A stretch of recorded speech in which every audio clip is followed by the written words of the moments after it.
toutes les informations et l'essentiel de l'actualité haïtienne, tous les jours, sur Juno 7. Vous êtes branchés sur Juno 7, bienvenue à ce bulletin d'information. Martine Moïse a rencontré le secrétaire général de l'OEA, Luis Almagro.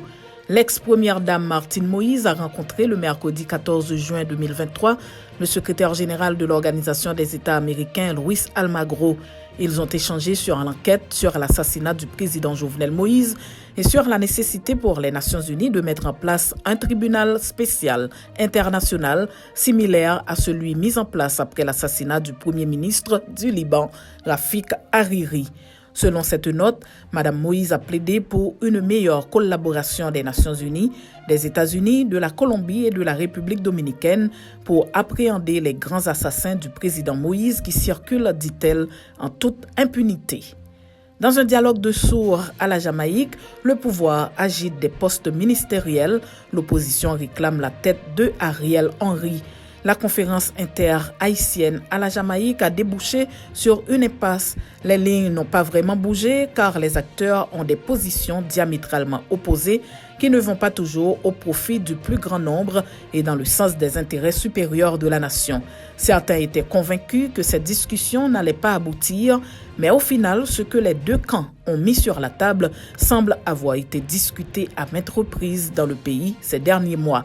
Des partis politiques, des regroupements d'acteurs ayant signé un accord qui se réclame de l'opposition face à l'actuel Premier ministre, dans le document baptisé Déclaration de Kingston, Jamaïque, ont proposé la mise en place d'un collège présidentiel, d'un gouvernement d'unité nationale dirigé par un Premier ministre.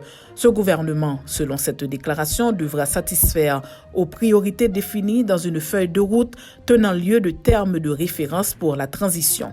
Il s'attellera à respecter les prescrits constitutionnels concernant la participation des femmes et devra créer les conditions nécessaires pour inspirer confiance à la population, instaurer un climat de sécurité favorable à la reprise des activités économiques, aux réformes et à la tenue d'élections crédibles et inclusives. Zafem figure dans le classement des 15 meilleurs du magazine américain Billboard.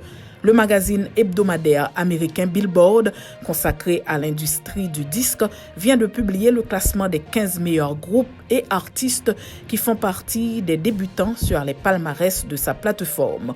Le groupe musical haïtien Zafem fait partie de cette liste à côté de Wonder Horse, Jim Histake, Dr. Tiff et The Electric Mayhem, entre autres.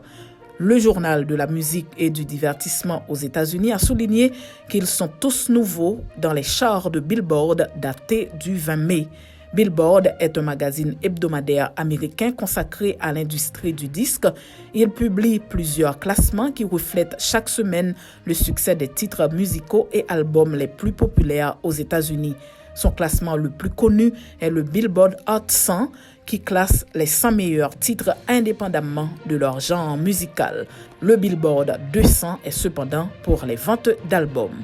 C'est la fin de ce bulletin d'information. Merci de votre fidélité à Juno 7.